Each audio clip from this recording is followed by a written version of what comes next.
post-match pint after Liverpool get beat 3-2 at Arsenal. Steve Graves, they're the stupidest men alive. It's so hard. This, like, how are they? They used to be the cleverest men alive, and now they're the stupidest men alive. It's the same men. Have they gone from there to there? There's so many factors, there's so many things in terms of age and all of this. We can talk about the team, but just basic decision making. I mean, the goal before half-time is the best example, but there's countless examples. I mean, everything that happens before the penalty. It's mad that the penalty that's conceded is probably the best bit of play in that whole bit, in that whole phase, because everything else is terrible, certainly from Thiago, I think from Konate, definitely from Fabinho at one point. Fabinho takes a touch and then toes it to no one. Doesn't hit touch, doesn't hit a man. He takes a fucking touch. So if you're taking a touch, it goes. It surely has to go. It makes no sense to me. It's like at times they're trying to play like, be so brave, be so like we're gonna try and play our way out of this. The way we showed in this game was for the 30 minutes or so in the first half where we were just measured and controlled.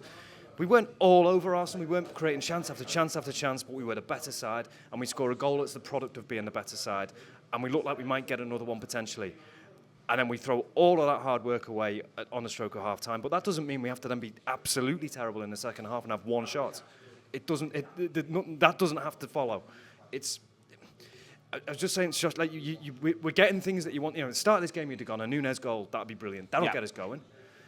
You see in isolation the quality of the Firmino goal. You think, well, that's great. That's a good side. They're a good side. You've got to be a good side to do that. And yet somehow nothing helps. Nothing changes. I think had we scraped the points in this game late on, I would feel no more confident about what was going into the next game. Nothing changes from here, and the problem is that the only changes you could make to the team make us weaker in terms of literally how good the footballers are. And I really don't know where you go from there with that. The manager, he's done a big shake-up that made a difference in midweek and made some difference today.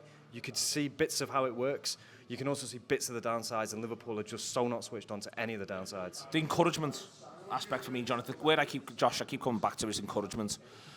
First minute, you give them all the encouragement they could ever ask for. They're coming into it on the crest of a wave. You're then the better side. You fucking claw your way back. You give them the encouragement again just before half-time. Arteta's half-time goes from one of the hardest half-times of his career to one of the easiest half-times of his career.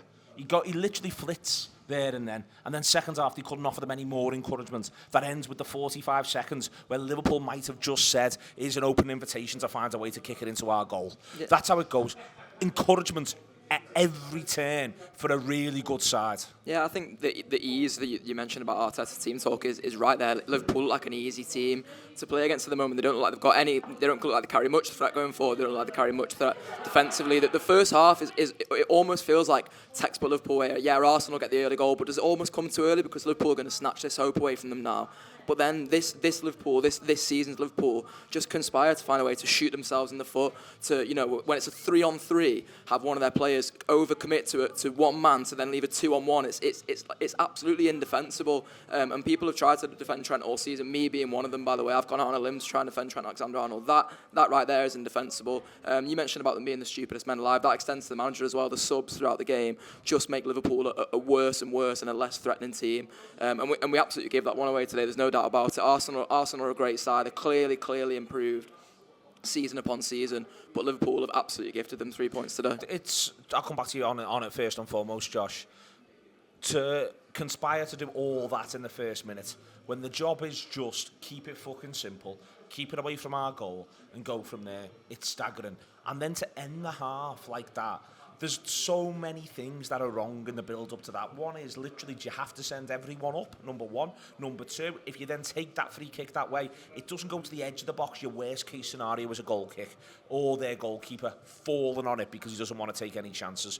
Number three, in amongst that, therefore, is then everything else that happens in the lead-up to them then scoring, with the possible exception of Henderson showing Martinelli the outside. Everyone else just does ridiculous things.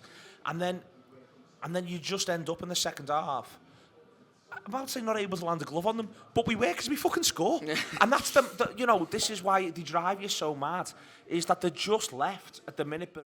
YouTube Press the button, become a member of the Anfield Wrap from the heart of the city of Liverpool. The best way to enjoy all your Liverpool-based videos, everything you need, every single day. It is the Anfield Wrap.